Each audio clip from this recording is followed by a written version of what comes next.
Po, magandang tanghali. Yan si Mother, kakain na naman. Eto po. Ito yung pagkain ko ngayon. Hipon. Nagluto yung anak ko ng hipon bago umalis eh. Binata ko. Bago balik sa trabaho. Kumain muna tagluto ng hipon. Kung man, dami kong trabaho. Wala yung aking isang alalay. Pinauwi ng tatay at walang bantay sa bahay nila. Kaya ito, magsosolo si Mother. Ay nako.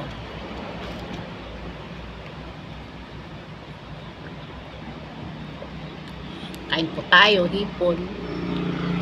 Hilabos na hipon. Mas masarap pagluto yung binata ko. Paborito niya to hipon, hilabos na hipon, sinigang na hipon.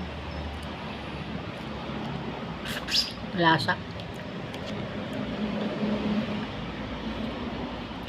Wala ka itatapon, ultimong ano eh. Ultimong balat, pwede mo kainin eh.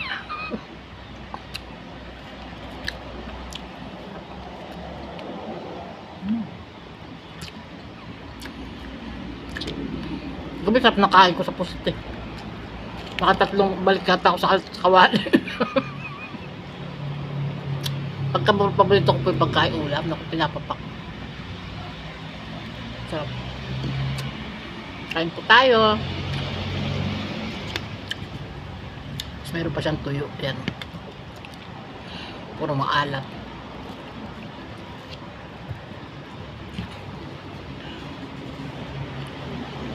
Pero minsan naman gustong gusto ko yung talbos ng gabi.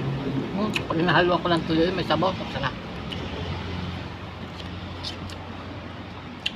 Dilaw ang tawag sa Bisaya, dilaw ang na gabi. Gaway.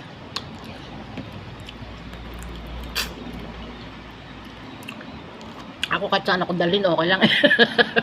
Mapabundok, mapapatag. Pero may paraan eh.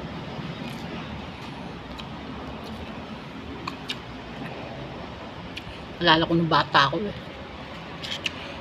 Haba na ako oras.